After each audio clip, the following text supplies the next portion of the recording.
Здравейте, сега ще ви покажа как да си направите триизмерно блокче. Не е точно триизмерно, но така ще изглежда с помощта на CSS3. Ще използваме кода от миналия път. Един двоен бекграунд с един обикновен HTML. Ще създадем един идентификатор, по-точно селектор. ID ще го кръстим блок. Нека го стилизираме.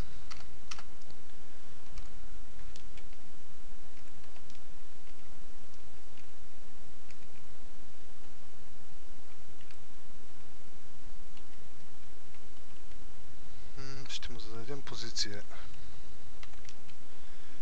релативна, широчина 400 пиксела, височина 200 пиксела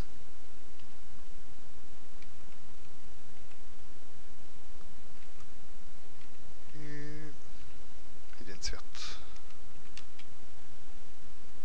Color of background color.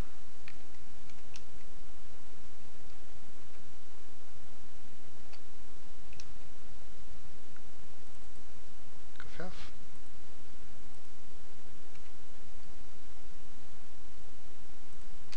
И да го позиционираме малко в средата да бъде, като му дадем маргин.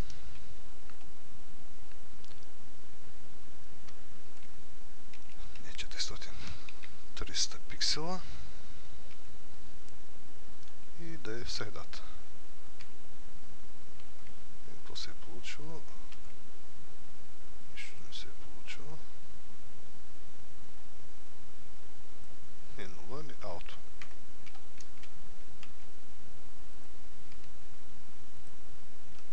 Така, вече го имаме.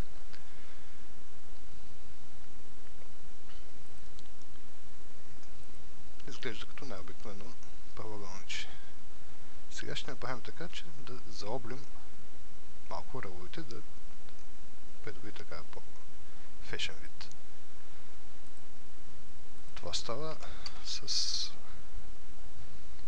border radius.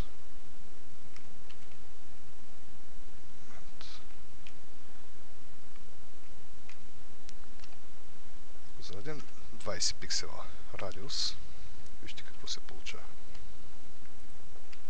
Имаме навсякъде радиус 20 пиксела по ръбовете. Ако искаме само на точно определени ръбове да поставим радиус, това става като се зададат следните параметри. Примерно на следващия ще има 0. Значи първият е горе вляво, вторият е горе вдясно, третият е, мисля, че беше долу вдясно и четвъртият е долу вляво. Така ще зададем 20 пиксела на горния ляво. Момент.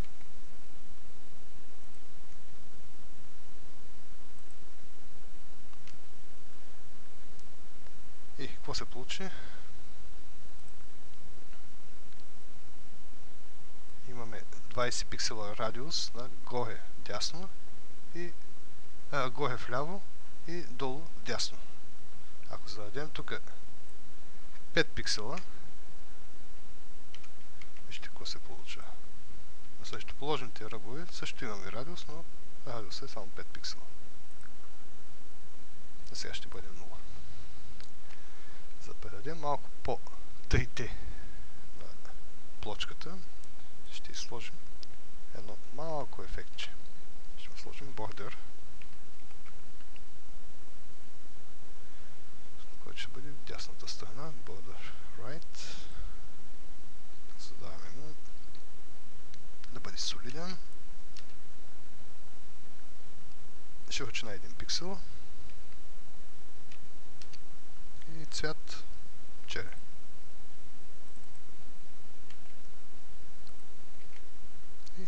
Ето го. За по-голям ефект ще сложим и отдолу един бордер. Това става по същия начин, само че с ботън.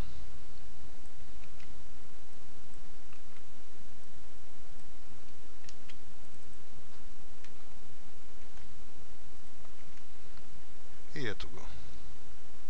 В CSS3 има Box Shadow. Това е определена кутийка, боксче, да му заложим сянка. Да го използваме, да видим какво ще се получи.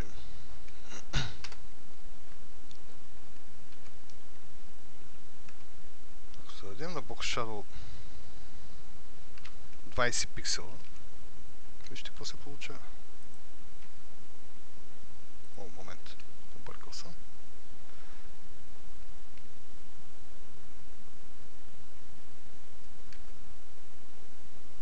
Цвят. Трябва да се зададе и цвят на сянката.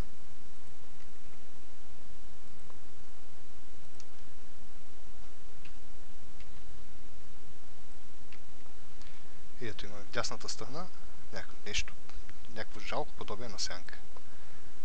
Какво сме направили? Задали сме 20 пиксела от дясната страна. Ако беше минус 20 пиксела, вижте какво се получава.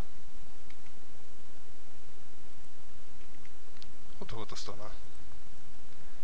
Сега от дясната страна ще работим. Ако зададем и тук 20 пиксела, ще имаме сянка и отдолу.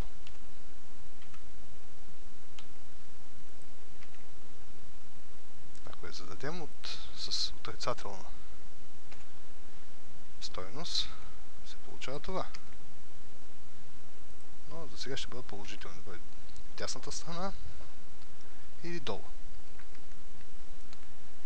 Как може да оправим тази дървена сянка? Има още един параметр, който приема Box Shadow. Това е замъгляване. Той е наречен Blur. Ако му зададем 20 пиксела, като съм почнал на 20, само на 20 да карам, замъгляване, вижте какво се получава. Много хитричко. Създава илюзията, че това е издигнато на 20 пиксела височина. За сега толкова. По-нататък, следващия раз ще се запознаем с други чалъмчета. Чао!